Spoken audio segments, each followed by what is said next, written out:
Welcome to the Refine and Shine, the podcast dedicated to mastering the art of continuous improvement and optimizing every aspect of your life. I'm Angelina Rivera, your host, and together we'll uncover the secrets to refining our lives, our habits, and our processes to unlock our inner brilliance. Join us on Refine and Shine, where we'll delve deep into achieving more in life without the burnout and without all the stress. This podcast is your platform for a more fulfilling life through continuous improvement and personal growth. In each episode, I and a diverse array of guests discuss practical strategies for up-leveling every aspect of your life.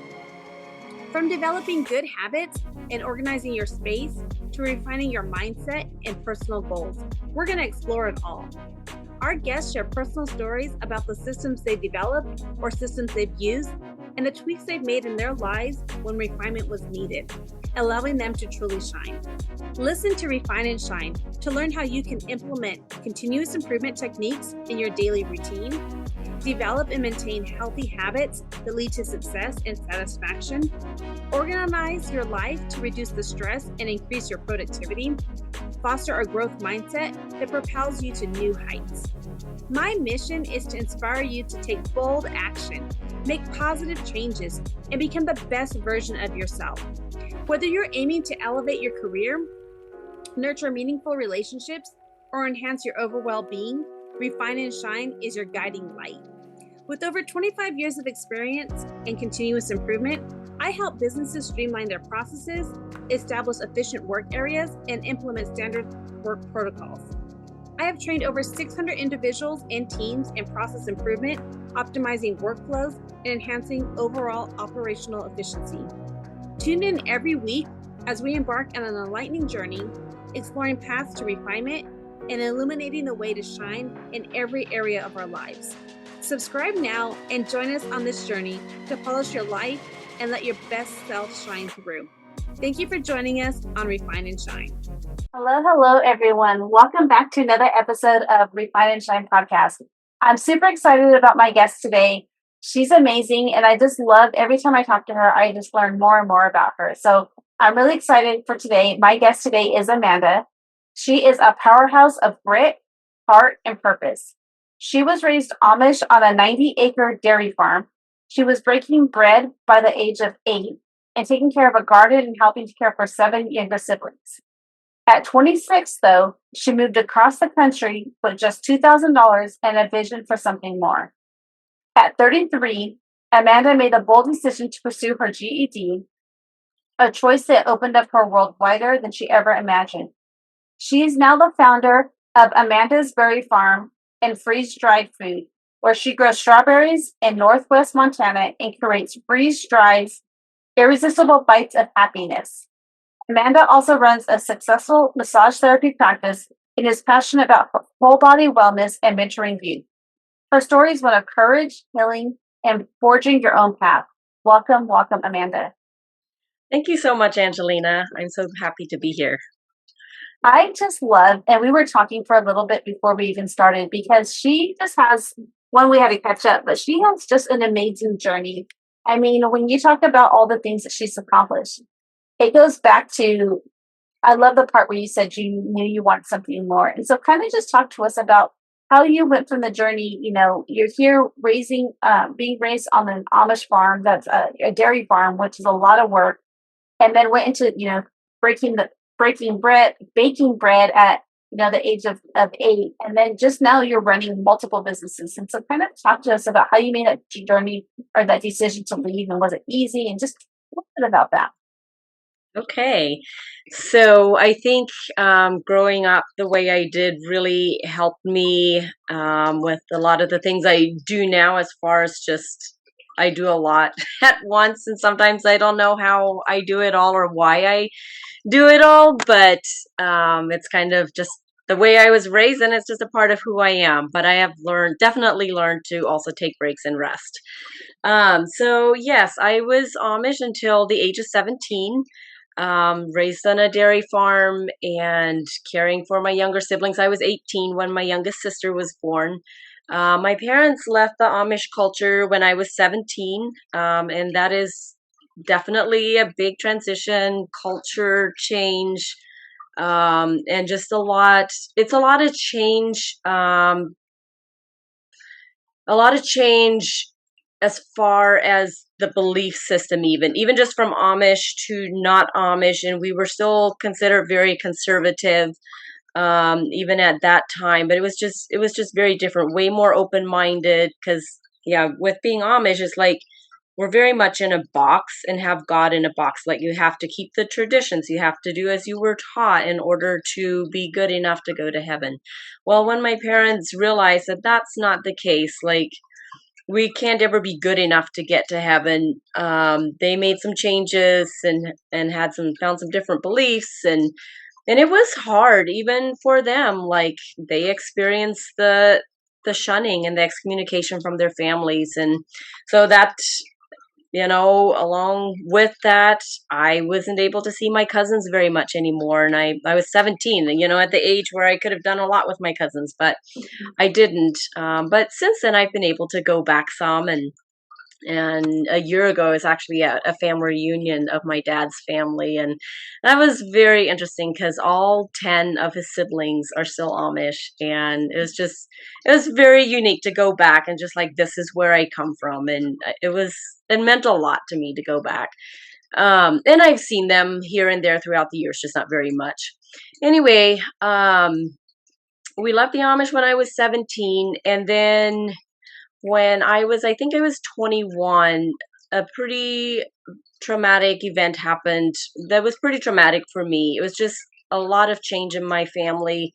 The two sisters right next to me left home, and it was just a whole situation made it very difficult. And so it was a lot of grief for me, a lot of grief and loss, and I didn't know how to navigate because here my sisters weren't home, and so the workload kind of tripled for me in a way, and it's just like, I don't know how to do this, and that caused a lot of pain for me. And since then, I am very happy to say I was just at home with my family a couple weeks ago, and this is like 19 years later, and I had the best time with all of my siblings. So I just want to say healing can happen and restoration can happen, and yeah, that's a story all on its own. But anyway, going through that, really got me searching a lot more for myself. Like, what do I want? Like, what do I believe? And through this time, I was at home and working on the farm, working for my dad. He had a window and siding business because we had sold our dairy cows when I was 18, I believe. So I helped him on the farm, and we had a garden my whole life. Like we raised our own vegetables and did all of the canning, raised our own meat and all the things. Anyway, I got invited to a youth conference that was in Mexico, and I decided to go.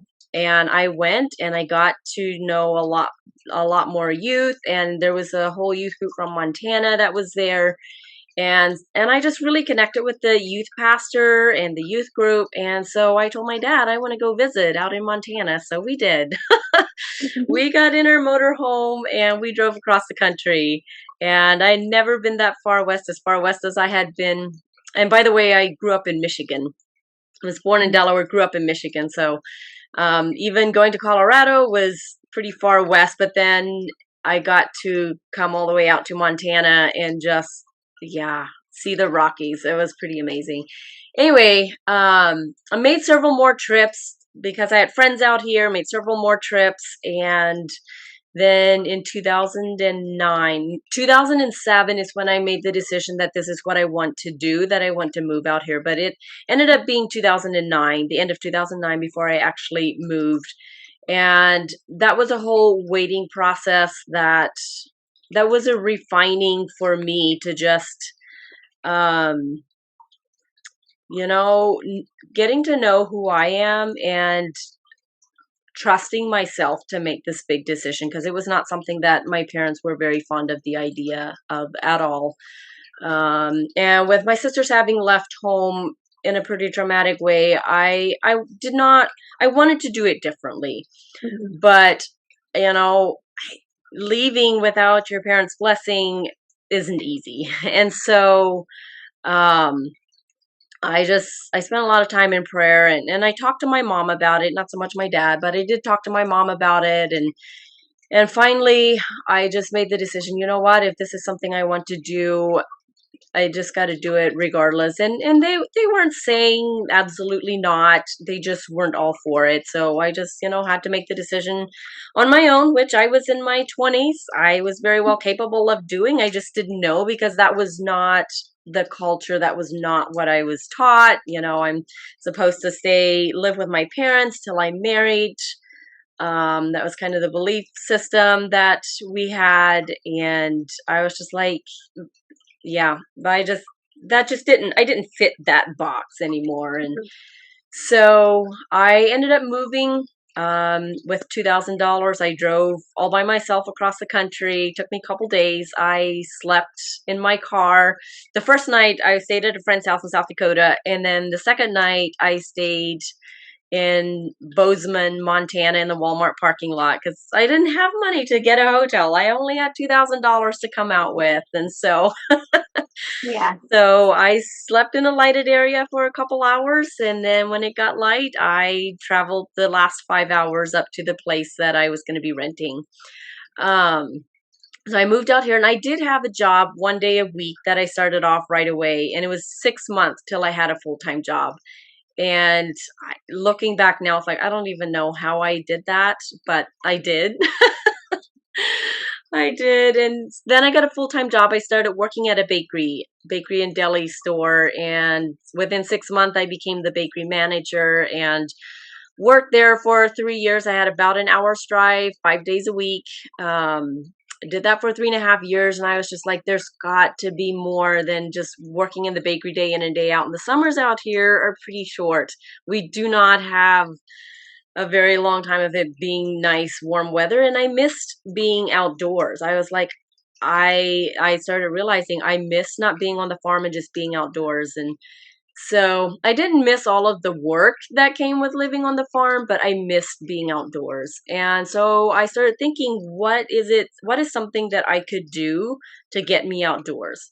And so I was thinking, I was like, I had started a strawberry patch when I still lived at home because since I was 16, my sisters and I picked strawberries for the neighbor lady who had a couple of thousand plants, and we picked berries for her. And so I eventually started my own very tiny patch and sold them. And then out here in Montana, I was like, why not plant some strawberries and see if I could sell them? And so I did. I started 100 plants in 2012, I believe. And the next year I had berries and I could sell them to the community. And I was like, okay, this is working. This gets me outside. I have something to do. And it's something I can work in on my own schedule in between my work schedules, my work shifts. And so I started that. But after the 3.5 years of working at the bakery, I was just like, I'm ready for something more, like something more fulfilling for me. And so I had a friend that I was talking to, and she told me about this residential therapeutic boarding school for troubled teens and or teens from hard places. And so I checked into that and I looked at the website and I was like, this is exactly what I want. Because I had it on my heart to help teens because through all the transition of leaving the Amish and even before that, just some of the stuff I faced as growing up and stuff, I have faced a lot of depression, some pretty severe depression and stuff. And so I just had it on my heart, like I want to help other teens that went through some of the things or going through some of the things that I went through. And when I came across this website, I was like, this is exactly what I want to do. So I ended up quitting my job at the bakery, and then I was able to work. The school was literally 10 minutes from my house. But in my mind, I was also like, what job can I find that I can do because I don't have a GED? Being Amish, we did not do any high school. I was in eighth grade education. And so I was like, what job can I find? But I was ready and willing to like, what do I need to do to be able to get a job that I like and something that's, I didn't know what was ahead of me. But anyway, I got hired at the school and very quickly absolutely loved my job. And I was like, wow, this is way more than what I could have even asked for. And that was my first experience of really being outside of the Amish and Mennonite circle. Um, but it was an amazing experience. It wasn't all easy, but it was an incredible experience, an experience that I will always be glad that I had. I worked there for 7.5 years and just, yeah, being there, mentoring the girls and learning things about myself that I didn't know. And it was hard, but it was so worthwhile. And was there for a while. And in the meantime, I kept growing my strawberry business little by little. Um, Are you tired of feeling busy but not productive? You're not alone, and you're not broken. The truth is, most of us are surrounded by constant distractions, whether it's texts, emails, clutter, chaos, and it's draining our energy and our focus. And that's exactly why I've created the Disruptive Distractions course in order to help you take back control. In just 5 powerful modules, you'll learn how to identify your biggest distractions, create systems that actually work, boost your focus and your flow, and finally follow through on the things that matter most. This course is simple, it's actionable, and it's going to be life changing. And the best part, you don't have to do it alone. Join the movement of doers and dreamers who are done being distracted. Visit angelinarivera.com/store to enroll now before the next session starts. It's time to disrupt the noise and own your focus. and I just started asking the question, what do I want? And I wanted a different position in the school, and it was available. So I asked for it and I got it. By the beginning of 2021, I got that new position, and then that ended up not working out after all. After the first 2 months, they shut down that position, and I was pretty devastated. So I went back to my old position. I was like, I'm done with that old position. It just didn't fit anymore. And I did have my massage license. I guess backtracking a little bit. After I started doing my own healing and emotional work, I decided I wanted to get my GED. So I got my GED. And just being there at the school and seeing some of the girls getting their GED, I started checking into it. And I was like, this is something I can do. And so I did it. And several months later, I decided I'm going to start massage school.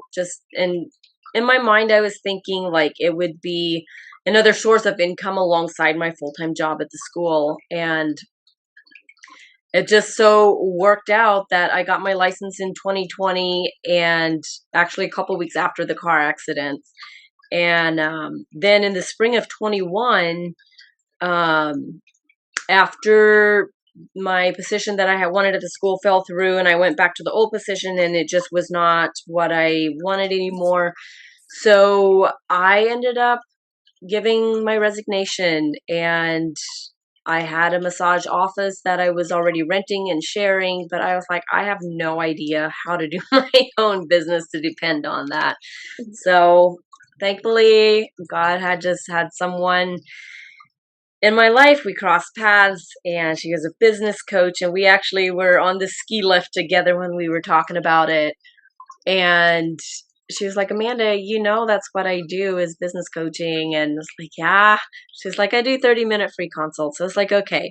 So we talked for 30 minutes, and my goal was to get out of debt. I had debt from school and stuff. And I knew I was going to be switching jobs, and what does that look like? And so she helped me. We set up a plan. And the first month, I almost doubled my income than what I had been doing at the school. And so that is what lit the fire under me. And I was like, I started just realizing the freedom I had of creating my own schedule and just creating my own life.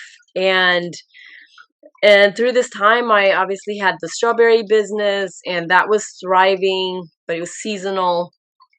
And then again, see, last year I was part of a mastermind, and it's just a lot of just growth that happened from that. And it's just expansion was my word for this year, and I've just seen it happen in so many ways. I ended up getting a freeze dryer because I can expand my berry business that way. I expanded my berry patch this spring.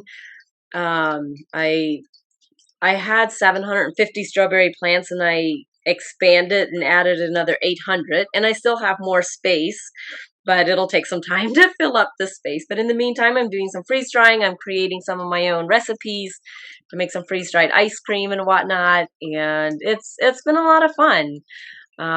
It doesn't come easy. Like, there's a lot of hard work and late nights involved in owning multiple businesses, but it's then I think of it as like, this is what I want. I really like, creating my own schedule, having that freedom to do that. And so, yeah, that's kind of the gist of it. So, Well, I love all of that you shared, just everything, and you just kind of walked us through your journey, and it wasn't always easy, like you said. And there's a lot of things that you went through. And I'm not sure all about I don't know a lot about the Amish culture, but did you guys not have electricity or anything like that? no, there was no electricity. And it varied from group to group what they had. Like, just recently, I was talking to someone, and within the Amish circles, like, the groups are not all the same.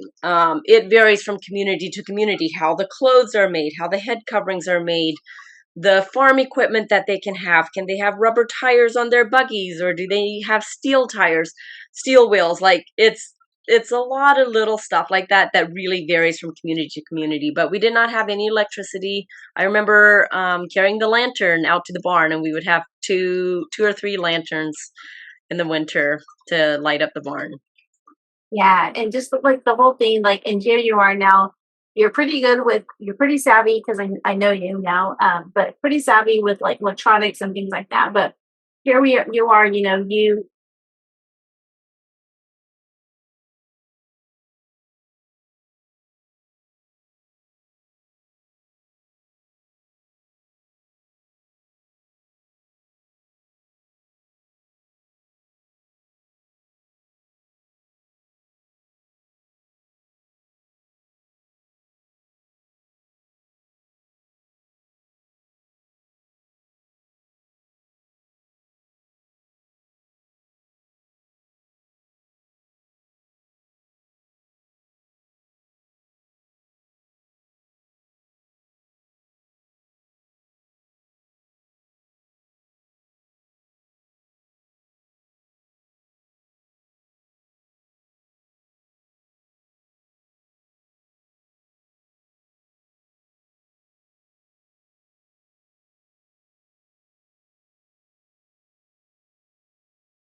just helping your family with the dairy farm, having your little garden, making the bread, doing all the things. So now you're still like got your hands in the, like, I know, and because we've talked, especially when you were doing the coaching program with me, I know that you love getting your hands, like using your hands, Getting my like, hands in the dirt, yeah. in the dirt. Yeah, it's like a grounding experience that you feel.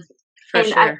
I love that you've done all of these things, but I love the part that how you grew your business. And it didn't matter that you didn't have your GED to do some of the things. So you went and got your GED. All the things that you kept saying though, is that you were meant for more. And that's something that people don't understand, is that they just do the basics just to get by, but they don't have that inner knowing. And you were tied into that inner knowing that you felt that you were, God, the universe put something on you that that you wanted more, not only just wanted, but that you could do more. And I love that. Yeah. And it was also just the opportunity that I had to put myself into rooms and, have that vision cast, and then choosing to, like, okay, what do I want? What part of this is for me, and what fits for me, and what do I want my life to look like, and have the goals that I want, yeah, it didn't come all at once. It was just, little by little, step by step.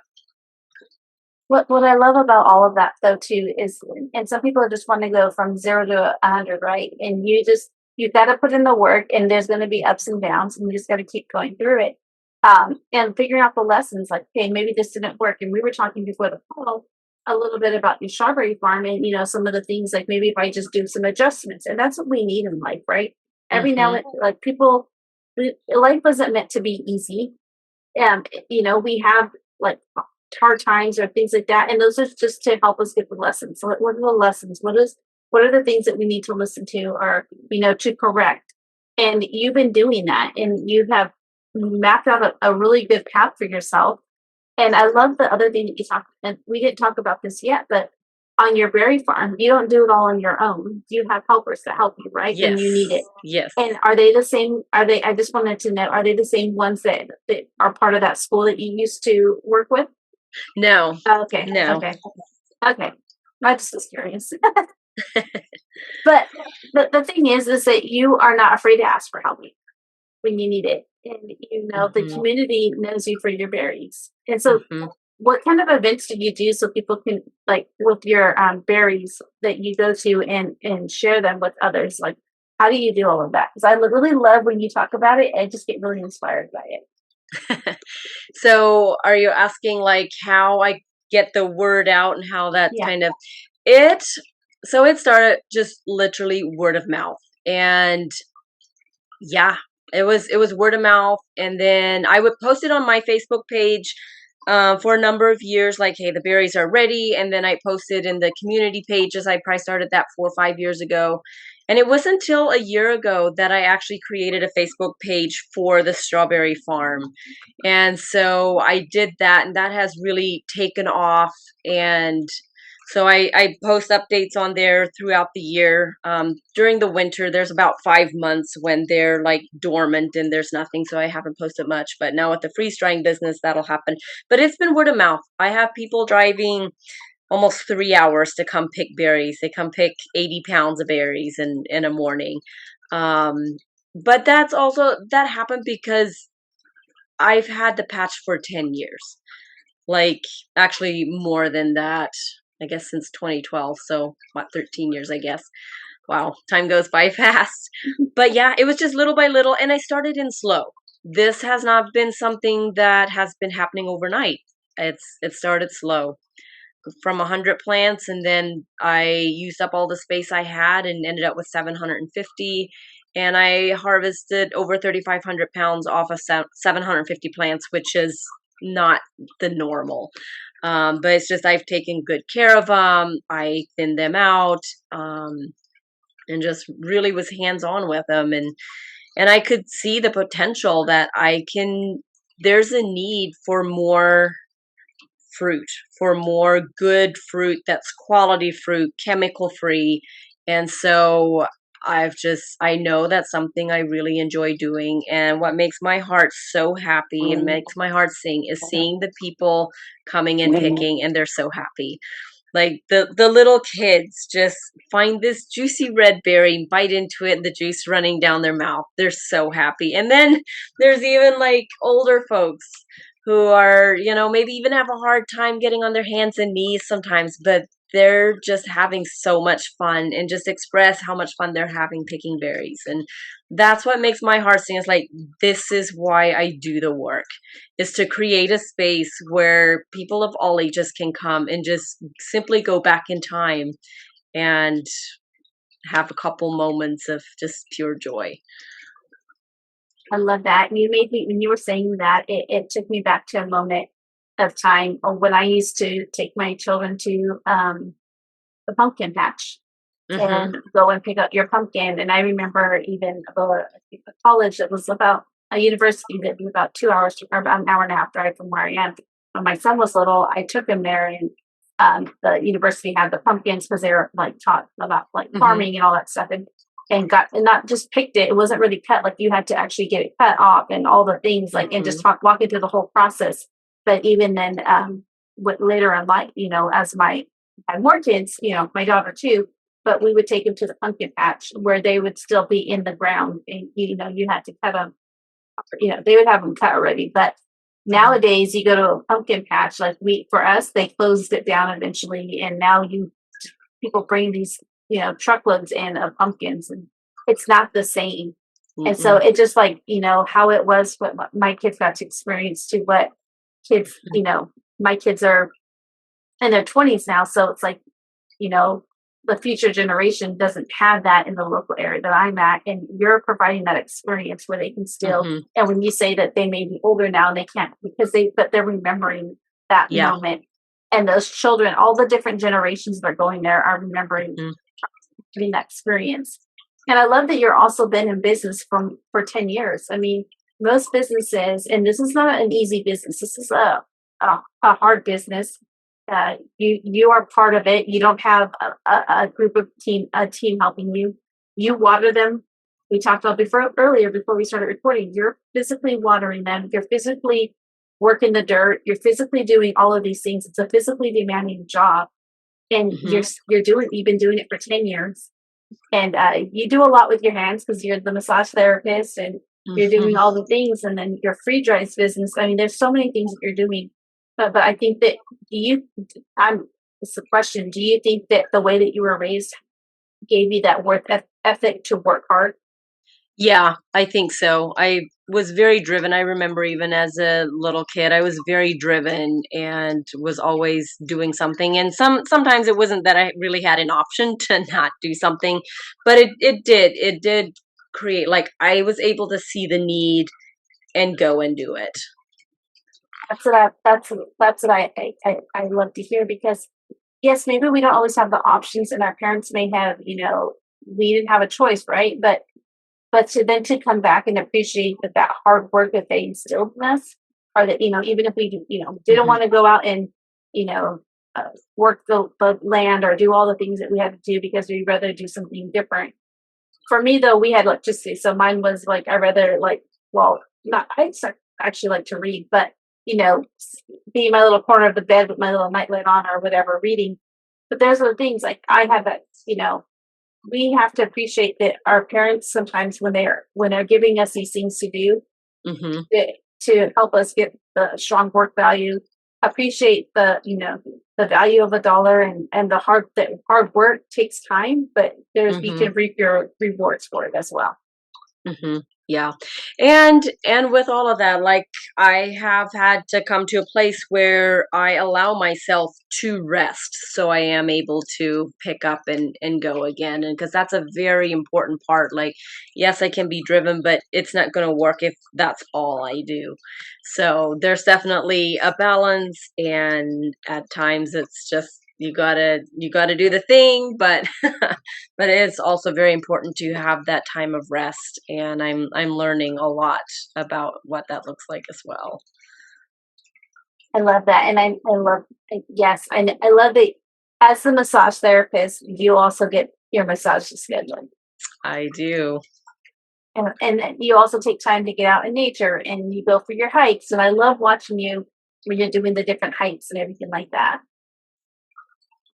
But you're doing a lot of great, amazing things, and I can't wait for people to see all the great things.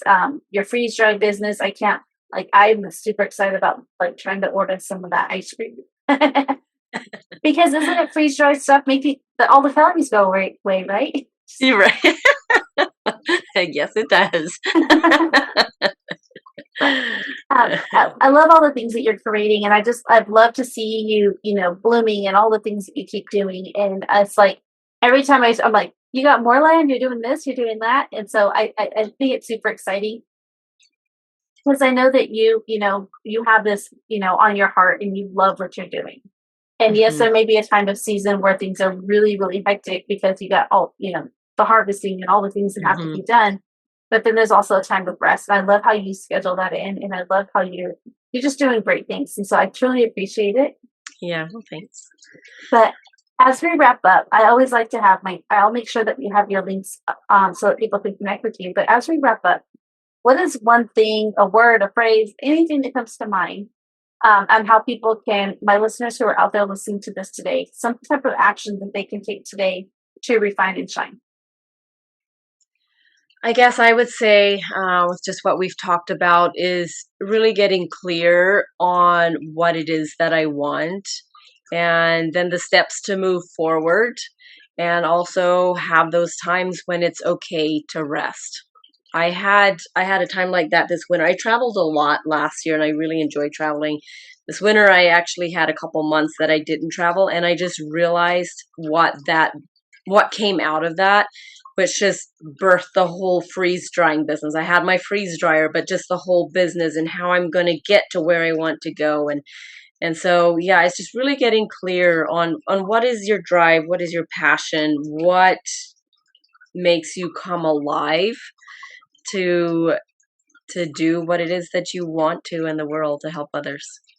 Yes, I love that because and it just goes and ties back to what we started with. I mean, you had the desire that you knew you wanted to leave um your parents' house, and it took a couple of years, but you had that desire, and it took you because you had to get the planning and everything in place, and Hmm. but once you make that decision, you did the necessary steps. It's like get clear on what you want, get clear on Hmm. what and then take what steps do you have to do to take you there. Yeah, Yeah. yeah, for sure. And I'm super excited about the freeze dry business because that was something when we were doing our coaching together, like just to see Hmm. how it is now, Yeah, yeah. is amazing. Well, as soon as I am able to get into a licensed kitchen, into a commercial kitchen, then I will be able to sell that online as well. Yes, cannot wait. Sin. Yeah. Well, Well, this has been so good yes, being here with you thank you for today. sharing, Yes, you're and I welcome. appreciate you. Thank you. Thank you for joining us on this episode of Refine and Shine. We hope you find valuable insights and inspiration to fuel your journey of continuous improvement. Remember, the key to success lies in refining your processes and letting your inner brilliance shine. If you've enjoyed this episode, be sure to subscribe to the podcast and leave a review. Your feedback is greatly appreciated and helps us reach more listeners like you who are eager to refine and shine in all areas of life. Stay connected with us on social media for updates and additional resources and behind the scenes content. We love hearing from our listeners, so feel free to reach out with any suggestions, questions, or success stories you'd like to share. As we wrap up, remember that the power to transform your life lies within you. Keep striving for growth, embracing change, and seeking opportunities to refine your skills. Together, let's continue to shine bright and make a positive impact in the world. Until next time, keep refining and keep shining.